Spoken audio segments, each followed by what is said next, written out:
Nobody could tame Vampire King's bat. Then a little girl did something shocking. The kingdom of Ilarion lay beneath a blanket of eternal twilight. Its towering spires pierced the darkened sky, their blackened stones glowing faintly with an eerie silver light that reflected the waning moon. Villagers whispered of the ruler who lived at the highest peak, a king feared by all and known simply as the Vampire King. His castle was a labyrinth of shadows and secrets, rising above the land like a dark sentinel. But it was not the king himself who inspired the deepest fear. It was his bat. No one had ever tamed the creature.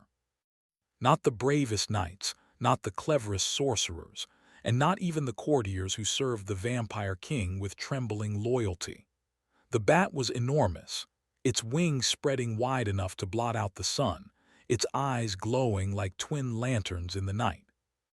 Legend spoke of it as a harbinger of doom, a being that could sense the hearts of men and punish those who dared to approach with fear or malice.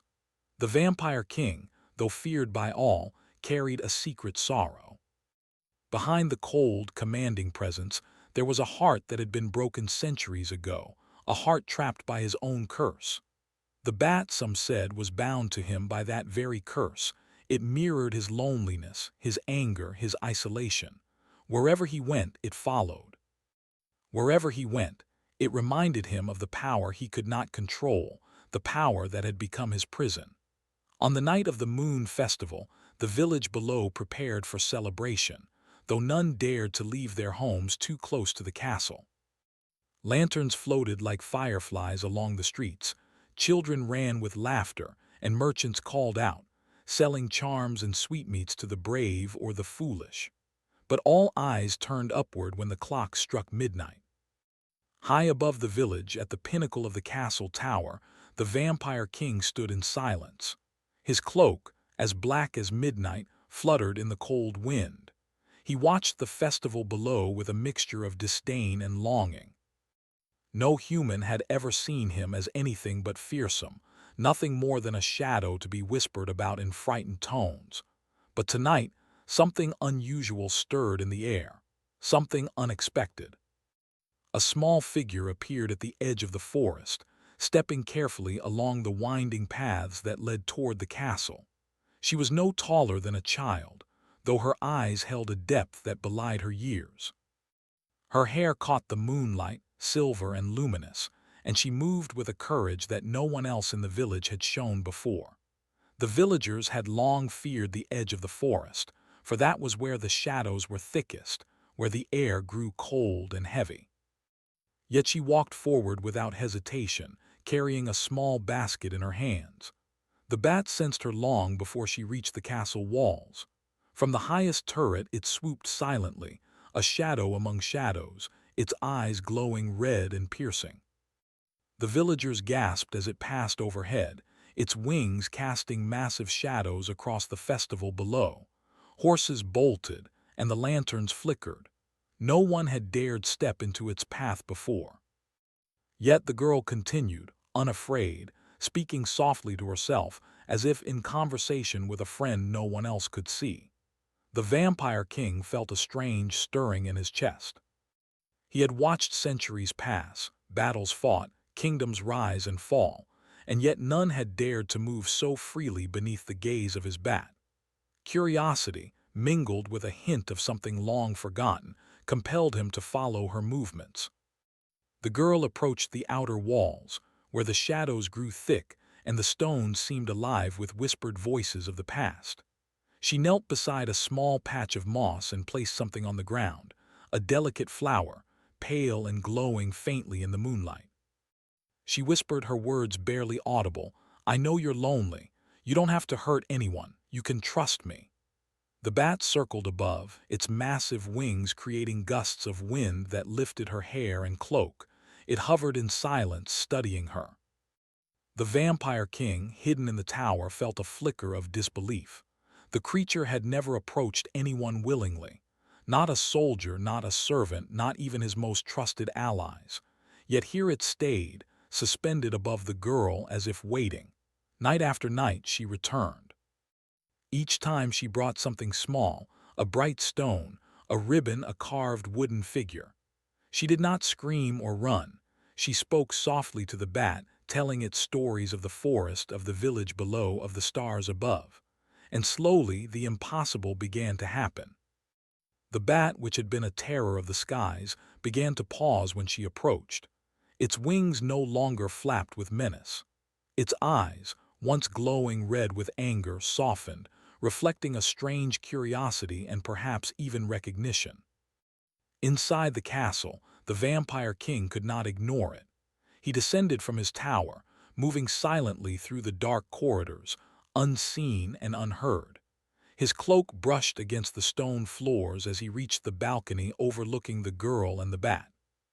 He watched her with a mixture of suspicion and awe. How could one human, one child, stand unafraid before a creature that had defied every warrior in the kingdom? How could she not run? How could she not cry? The girl looked up at the shadows above her, sensing eyes she could not see. She whispered, "You don't have to be alone. You don't have to be angry." The bat tilted its massive head, and for the first time it landed near her feet, resting its enormous wings against the stones. She reached out her hand slowly, her small fingers brushing against the black fur, and it did not strike. It only watched her. The vampire king felt something stir inside him, something he had long buried. Was it admiration? Was it fear? No, it was something more fragile, more human. The girl had done what no one else could. She had touched the untouchable. She had looked into the darkness without flinching, and in return, the darkness hesitated. Suddenly, a shadow moved along the forest edge, a hunter, bold or foolish, seeking to capture the bat for glory or coin. The bat growled low in its throat, wings flaring as it prepared to strike. But the girl stepped between them, arms raised, her eyes bright. "Stop," she said, her voice firm but calm. The hunter froze, sensing an authority that did not belong to any ordinary child. The bat remained still, its wings lowering, and the hunter fled, trembling. The vampire king's heart raced. He had seen power, he had wielded fear, but never had he witnessed anything like this. A child had stood unshaken before his greatest weapon, his companion of terror. And in that moment, something shifted within him, a seed of curiosity, of longing, of something dangerously close to hope. The girl stayed long after the hunter had fled. She spoke to the bat in low, soothing tones, telling it of the stars and the wind, of flowers and rivers, of sunlight it had never felt. And the bat listened, tilting its massive head, eyes following every motion, wings relaxing as if it understood that this human meant no harm. The vampire king finally stepped forward, revealing himself to her in the pale moonlight. His eyes glowed faintly, reflecting centuries of sorrow and solitude. The girl did not scream, did not run. Instead, she looked up at him, her gaze unwavering. "You're the vampire king," she said softly, "and you're lonely. I can see it." He felt the weight of his centuries pressing down upon him, the bitterness of endless nights and the curse that had bound him to his bat. And yet he found himself drawn to her fearlessness, to the light in her simple words, to the strange, gentle magic she seemed to possess. The bat, sensing the connection, moved closer to the girl, as if offering her its silent protection. The vampire king knew, in that moment, that nothing would ever be the same again. For the first time in centuries, the untouchable darkness that had been his life hesitated. And for the first time in centuries, he felt a spark of something human, something soft, something fragile, something dangerous. The girl reached out again, touching the bat gently, then looking up at the vampire king. "You don't have to be feared," she said, her voice carrying the certainty of someone who had already conquered fear. "You can be loved, even by someone small." A shiver ran through him, not of cold, but of something far deeper. Could it be true? Could the untamable be touched, the feared be loved? And could a single child, so small and fragile, truly hold the power to change him? The night deepened, wrapping the castle in shadows, and the girl stayed. The bat rested, and the vampire king watched, torn between centuries of fear and the fragile thread of hope. Above them, the moon glimmered as if in quiet approval. And in that quiet, impossible moment, the unthinkable happened. The bat let out a soft, almost melodic cry, a sound of trust, of surrender, of a bond forming that no one could have imagined. And the girls smiled. Hook cliffhanger.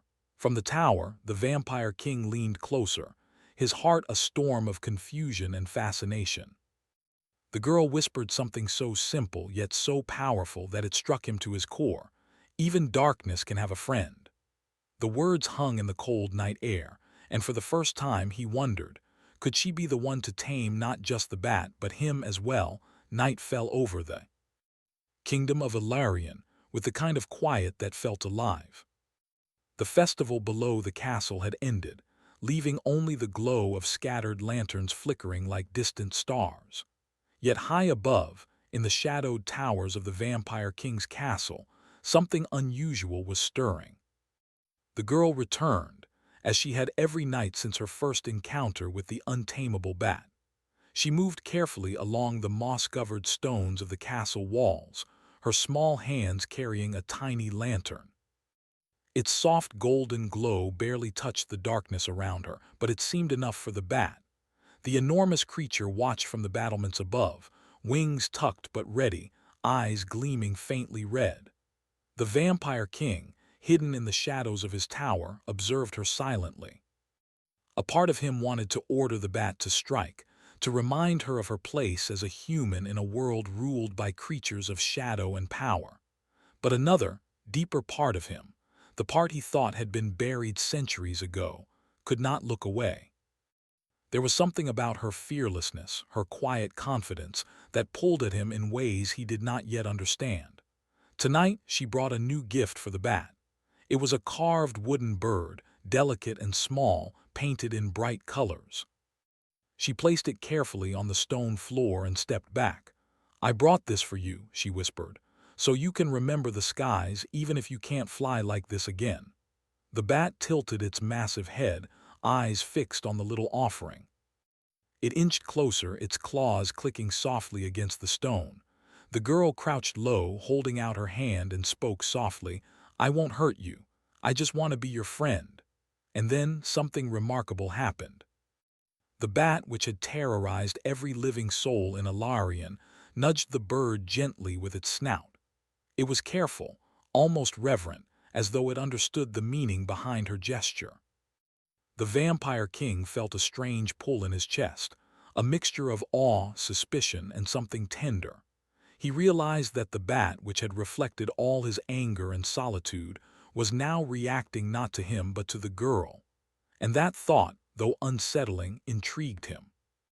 Days passed and the girl's visits became a ritual. She spoke to the bat each night, sharing stories of the village, the changing seasons, and the stars above the forest. She spoke with such patience, such gentleness, that even the Vampire King found himself drawn to her voice. Often he would descend quietly to watch her, standing in the shadows of the tall windows, unseen and unnoticed. One night, the castle trembled with unease. A rival faction, long envious of the Vampire King's power, had discovered a way to infiltrate the fortress. They sought to capture the bat, believing that without it, the king would be vulnerable. Guards rushed through the halls, whispering warnings, but the Vampire King barely noticed. His focus remained on the girl, kneeling near the battlements, talking softly to the creature that had once been untouchable. The bat circled her protectively, sensing the danger before it arrived. When the intruders came into view, they froze at the sight.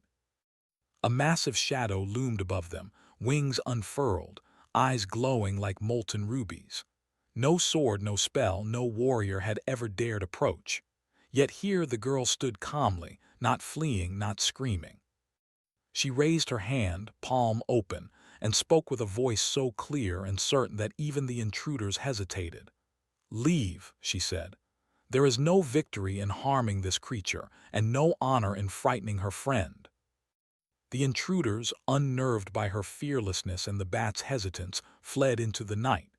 The bat circled above, then landed lightly beside her, wings folding around itself. It had chosen her as its companion, at least for this moment. From the balcony, the Vampire King watched, a storm of emotions swirling within him. Pride, disbelief, and something he could not name. The girl had done what centuries of warriors could not. She had reached into the heart of darkness and come back unscathed. More than that, she had begun to shape it. As the nights wore on, the bond between girl and bat deepened. She began giving it names, whispered titles that seemed almost sacred. Each night she would ask the bat to respond, and slowly it began to mimic her gestures, almost as if learning her language. She laughed softly when it attempted to nudge her hand with its massive head, and the Vampire King, standing in the shadows, found himself smiling, a rare, human expression that he had long forgotten. Yet there was tension, too. The Vampire King could not fully trust the girl. She was human, fragile, and entirely unpredictable. One wrong word, one careless move, and she could die by his own creature's claws or by the hand of the many who sought to destroy them. He wrestled with the pull she had on him, a mix of fascination, anger, and something deeper, a longing he could neither name nor ignore. The girl, for her part, noticed the king watching her. She sensed his presence in the wind, in the flicker of shadows, in the weight of unseen eyes. And though she did not fully understand who he was, she felt the sadness in him, the loneliness that matched the bat's own isolation. One night, she dared to speak into the shadows. "You're lonely," she said softly, her voice carrying into the night. "I can see it. You don't have to be alone. Even monsters need friends." The Vampire King stiffened. Her words were sharp in their simplicity, yet they struck him deeper than any blade ever could. The bat shifted beside her, and for the first time he felt a pang of jealousy. How could this child, so small and fragile, command the attention of his creature of shadow? The girl continued to visit nightly. Sometimes she brought trinkets, sometimes she only spoke. She would run her hands lightly along the bat's fur, never hurting it, always gentle. The bat began to respond in kind, brushing its massive head against her, flapping its wings softly, letting out low, melodic cries that echoed like whispers in the wind. It was during one of these nights that the Vampire King finally stepped forward. He revealed himself fully, stepping out from the shadowed corridor onto the balcony, his cloak falling like liquid darkness around him. The girl did not flinch. She turned her gaze to him, her eyes wide but unafraid. "You're the Vampire King," she said softly, "and you are lonely. I can see it. You don't have to be feared, not by me." The words, so simple and unguarded, made the Vampire King's chest tighten. For centuries he had been feared. For centuries he had been untouchable. And yet here was a child speaking to him without hesitation, without fear. It was not defiance, it was recognition. She saw him as he was, not as the world imagined him. The bat, sensing the new tension, crouched closer to her, protective. Its glowing eyes flickered between her and the Vampire King, aware of the strange, shifting power dynamics. The king had once ruled by fear alone, yet here the girl held a subtle authority, a quiet strength that commanded respect, even from a creature of darkness. The girl took a step toward him, her small hand outstretched. "You don't have to carry all of this alone," she said. "Even the strongest hearts can break if no one is there to help." He felt a strange warmth, almost alien to him. For the first time, he realized that his power had always isolated him.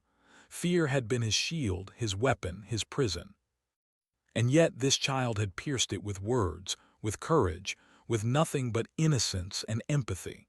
But the world outside the castle walls was not quiet. The rival faction continued plotting, and news came that a group of mercenaries had entered the outskirts of the forest, seeking the bat. The girl's presence alone was not enough to keep danger at bay.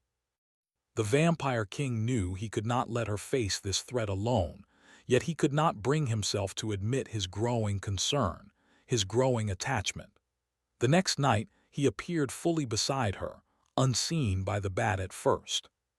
He watched as she sang softly to the creature, her small voice rising above the rustling leaves and distant winds. The bat, now fully responsive to her, spread its wings in a display that was both majestic and terrifying. But when it saw the king, it paused. It looked at him, then at her, then back, caught between old loyalty and new bond. The girl noticed the hesitation. She turned to the king, her eyes shining. "It trusts me," she said softly, "but it will trust you too if you let it." The vampire king felt a flicker of hope. Could he bridge the centuries of fear that had defined him? Could he allow himself to be seen, truly seen, without the armor of terror and power? And more than that, could he protect her and yet learn from her, learn how to feel again? The bat suddenly leapt into the air, circling above them, its cries echoing through the castle towers. It was testing, warning, and inviting all at once. The girl reached out her hand and called it gently, and the creature responded, swooping down to perch lightly on her shoulder. The vampire king took a step forward, closer than he had ever been to any human in decades. He could feel the heat of life around him, the warmth of innocence, the fragile pulse of courage. It was intoxicating. And yet, he knew the world outside the castle would never understand this bond. They would see a child in the presence of a monster, a bat tamed, a king moved by something so simple and pure. But he did not care. For the first time in centuries, the vampire king felt a flicker of something other than power and fear. He felt the possibility of trust. He felt the possibility of companionship.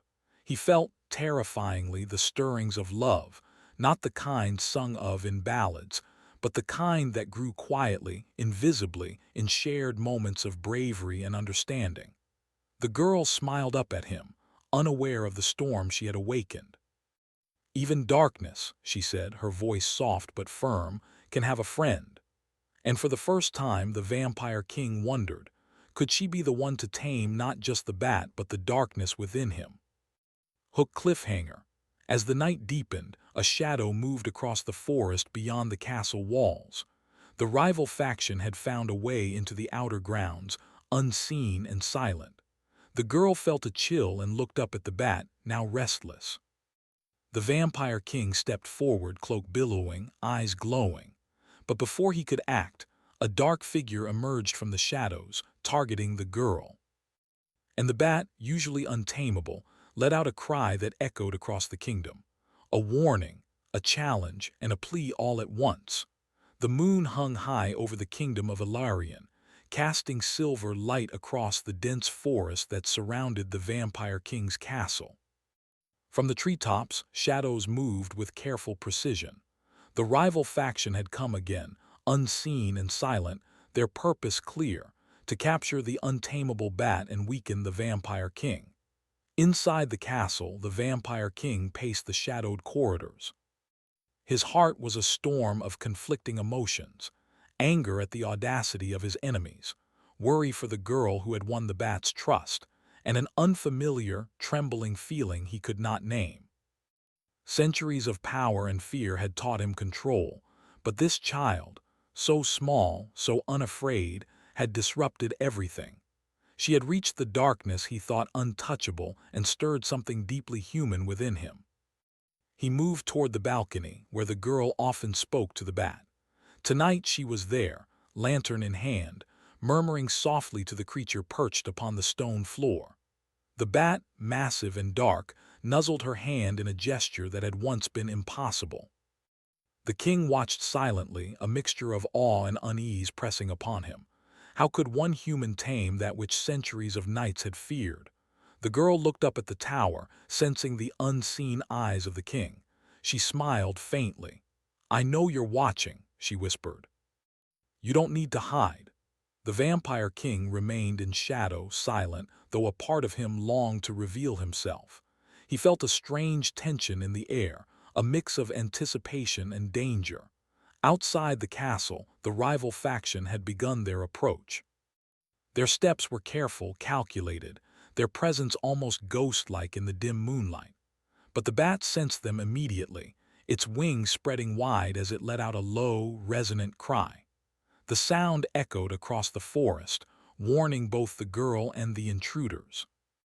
The girl stayed calm, though her hand tightened on the small lantern. "They won't scare us," she whispered, her voice steady. "You're with me, and I know you'll protect me." The bat flapped its wings with controlled power, circling her protectively. The Vampire King descended silently from the balcony, cloak brushing the stone floor, eyes glowing faintly in the night. He could no longer stand by. Whatever bond this girl had formed with the bat, whatever awakening she had sparked in him, demanded action. The intruders crept closer, and suddenly the forest erupted in movement. Branches snapped, rocks shifted, and the bat swooped down, wings cutting through the night air with terrifying precision. The intruders faltered, some tripping over roots, others startled by the sudden shadow descending upon them.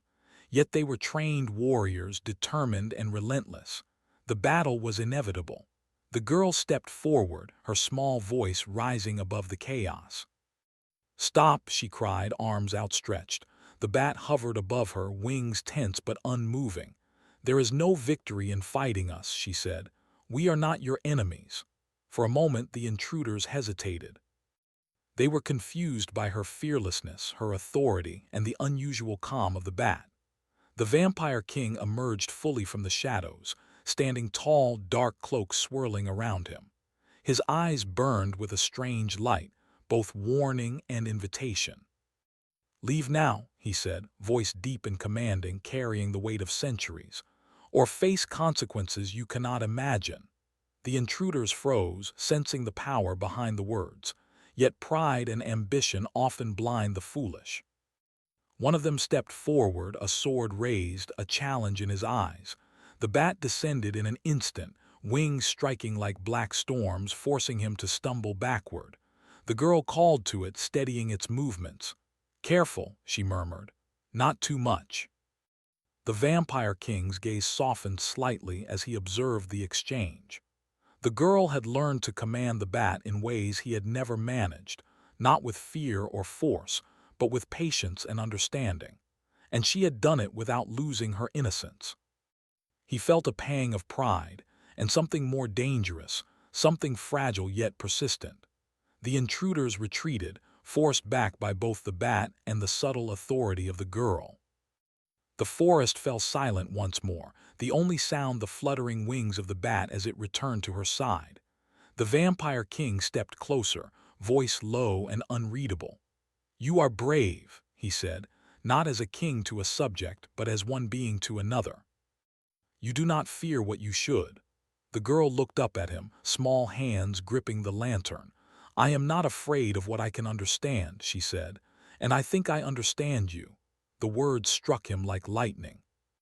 Centuries of solitude, centuries of fear and power, had never been met with such honesty. She had looked into his darkness and spoken to it, not with mockery, not with fear, but with empathy. The realization unsettled him. He had ruled with fear, commanded loyalty through dread, yet this child, this human, had touched something deeper than obedience. She had touched his heart. The following days brought more challenges.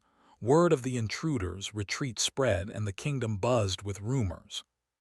The Vampire King moved among the shadows, watching the girl from a distance, unable to fully reveal himself. He felt a growing need to protect her, to keep her safe, but each time he approached, he was reminded of the fragile boundary between power and humanity. The girl continued her nightly visits, bringing small gifts and speaking in soft, soothing tones. She told the bat stories of the village, of the forests, of the river where sunlight danced upon the water. She laughed when the bat attempted to mimic her movements, flapping its enormous wings gently or tilting its head in curiosity. And through it all, the Vampire King watched, heart stirred by emotions he could not name.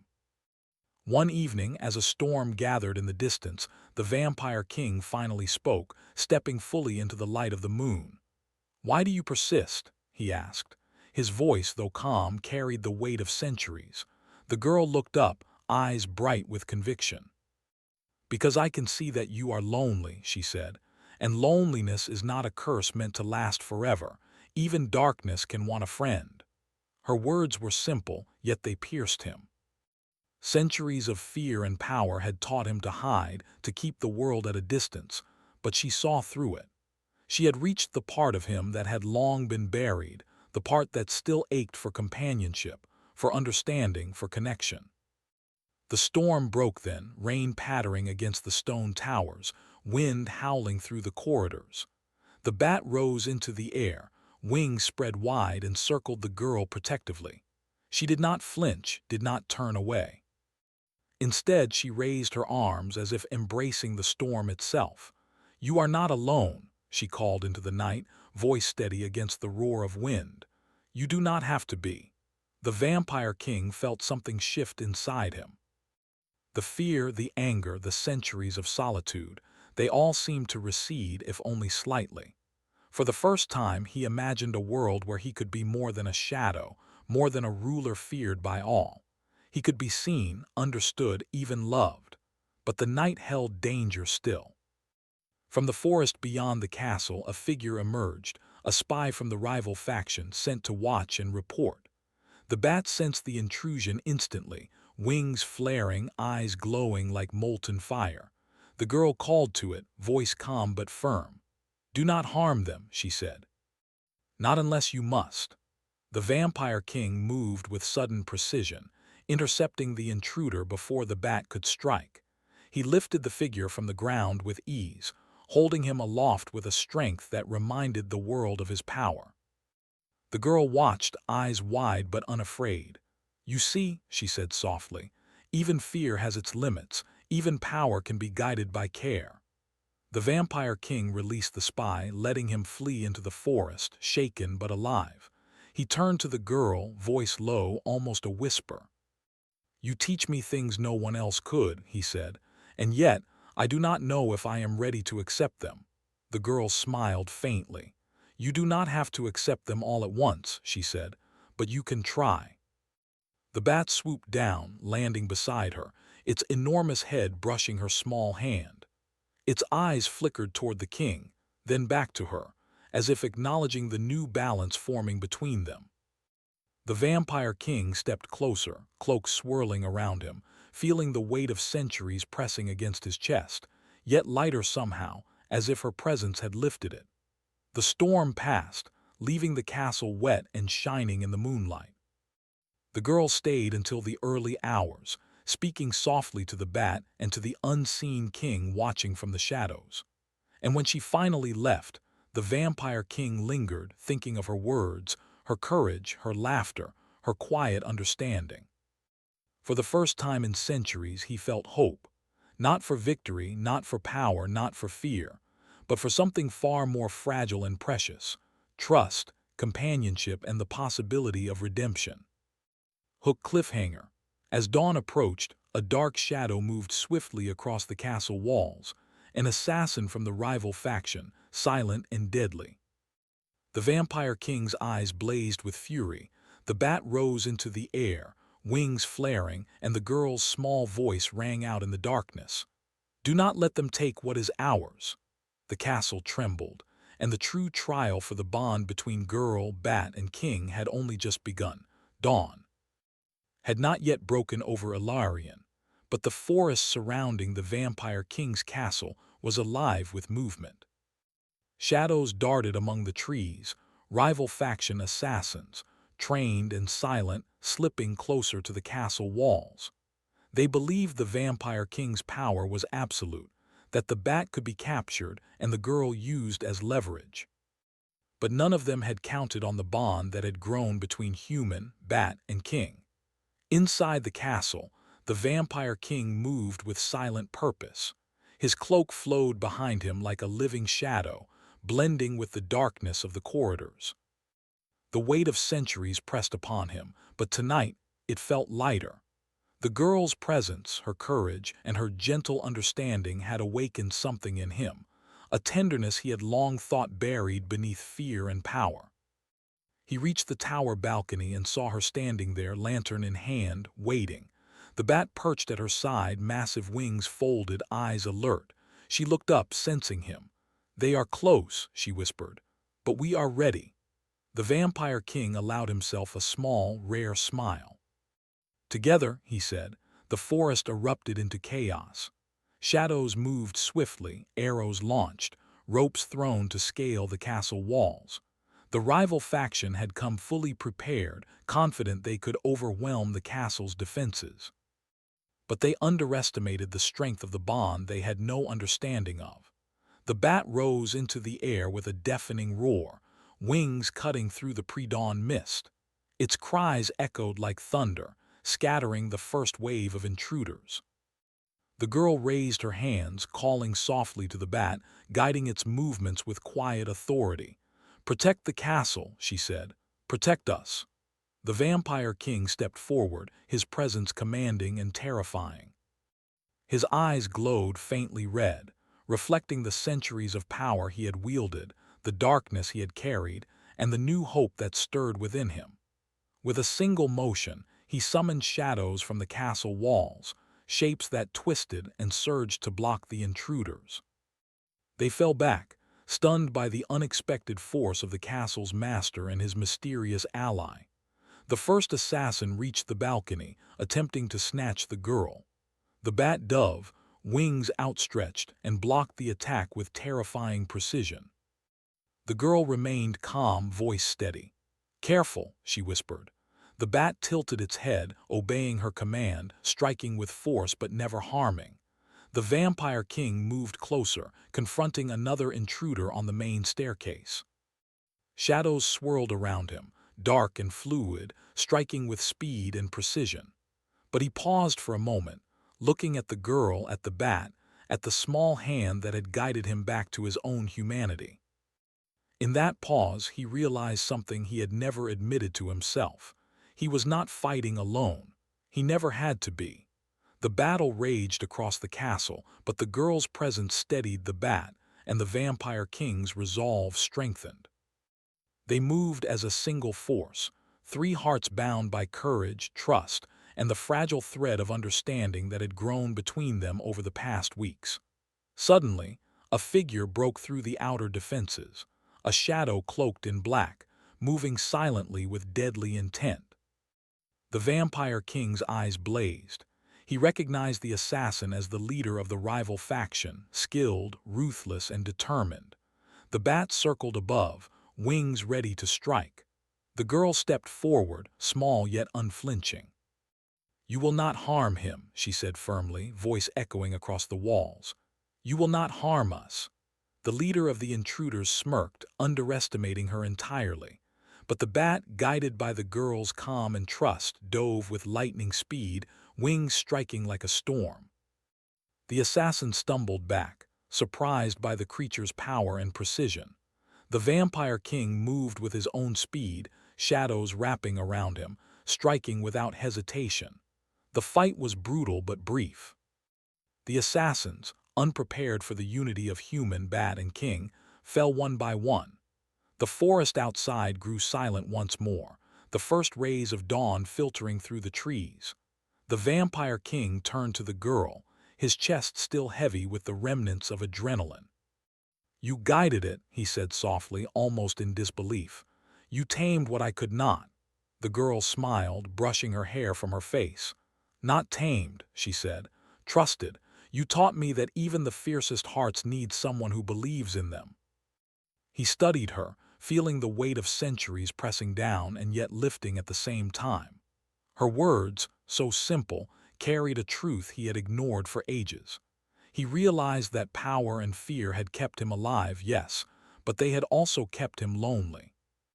The bond between him and the girl and the bat that mirrored his own heart had shown him something far more valuable: connection, trust, and redemption. The bat landed gently beside the girl, nuzzling her hand, and for a moment the three of them stood in silence. The Vampire King, the creature of darkness, and the human child, united by courage, respect, and understanding.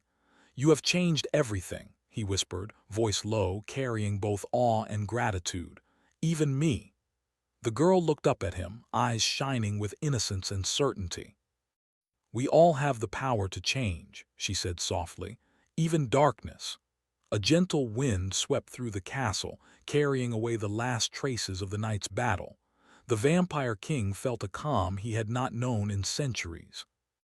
The bat, once untamable and wild, rested beside the girl, its eyes soft, reflecting the warmth of trust. He took a step closer, standing beside her for the first time, not as a ruler feared, but as a companion, equal in strength and heart. The kingdom below stirred as the first light of dawn touched the rooftops. Villagers emerged cautiously, seeing the bat perched peacefully atop the castle tower, the Vampire King standing beside it, and the girl smiling.